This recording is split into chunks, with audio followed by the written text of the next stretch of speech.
Okay, so I'm going to tell you what you should look for when you buy a refurbished machine. And my repairman said that sometimes even new machines come in and have problems that are brand new. I'm going to tell you my feelings about that. I'm going to tell you that I think the delivery people, they just drop your stuff. Like they really just drop it. And maybe not on purpose, but they toss it, they moving stuff. I don't think they really handle stuff with care.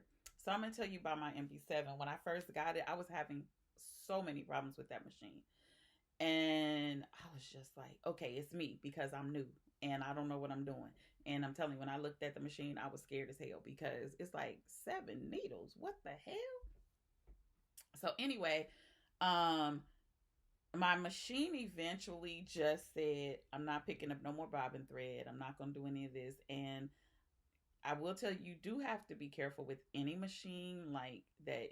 Your needle isn't hitting stuff. I've had a few little incidents where like just so many problems. The needle wasn't coming down straight. Something was in the way. I blocked something. So I'm going to tell you, when I got my machine, I was having problems. And the one major crisis with Janome MB7, and it's probably Janome itself. They have such good sensors that it's going to tell you, check your thread, rethread it.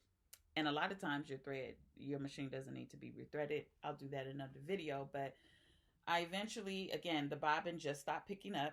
The top thread stopped picking up the bobbin. Just wouldn't do it. Like I was getting nesting underneath. There was so much stuff going on. So I started calling around. I was like, yeah, I'm gonna have to take this in for service. And like when I called the dealer, I told the dealer what was happening. And the dealer was like, okay, check these things and see if this is working. I said, no. He said, okay, it is your timing. You more than likely. So I had to take the machine in, and when they opened the machine up, it cost me $400. Now I wasn't going to ship. Probably to ship that thing was probably going to be $100, $200. To ship it back was going to be $200. So I'm like, hell, I might as well pay the 400 to the facility that's close to me. They gave me a warranty for 6 months for that type of service, and then we'll just do it again. When they opened it up, they were like, yeah, I think my bobbin had a nick in it. Like the bobbin body had a nick. They said there was a little like nick in it, which was making the thread shred, which I was having a problem with that. It was going down there grating, just grating on that thing. And then two, when they opened it up, they found pieces of packing material in my machine. Now, I don't even understand how that was possible, simply because when they sent me the machine, all the packing was wrapped in plastic. It was like packing and then wrapped in plastic. I don't know. I have no clue. Don't ask me why, how, what happened. There was packing material inside the machine. Okay.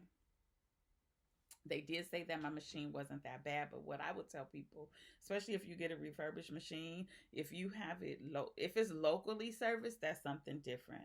But it's kind of like when you get ready to buy a used car, you get like more than one opinion. Like I've always done that, unless it's like a CPO. Like I have a CPO car now, and you have to check it. Like you just have to check it. Like for your peace of mind, you just have to check it. And I tell everybody this: whatever you do, you don't just go out and do it. Like you gotta check.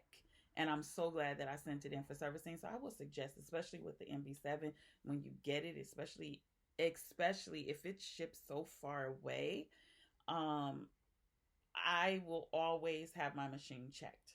I will always have it checked because, especially like ones that are portable like this, and I have to set it up and I'm taking delivery for it, I will always have it checked because I want to make sure, now that I know that packing material could get in a machine like that, I'm going to check it.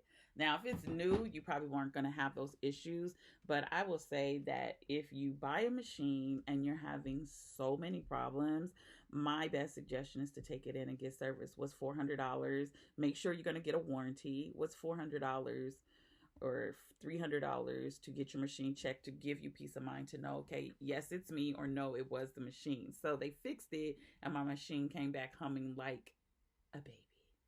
So again, I love the Janome MB7, but you will hear me say this all the time in all the videos. That machine likes to be coddled. It has to be coddled. You have to treat it with kindness. It's like any relationship. But once you learn the machine, it's going to do well for you. It's going to do really, really well. And I'm so sorry that there's not a lot of people that do Janome MB7, but as I come across issues, I will talk about it. So I'm going to do a video about the thread recheck. And that's it.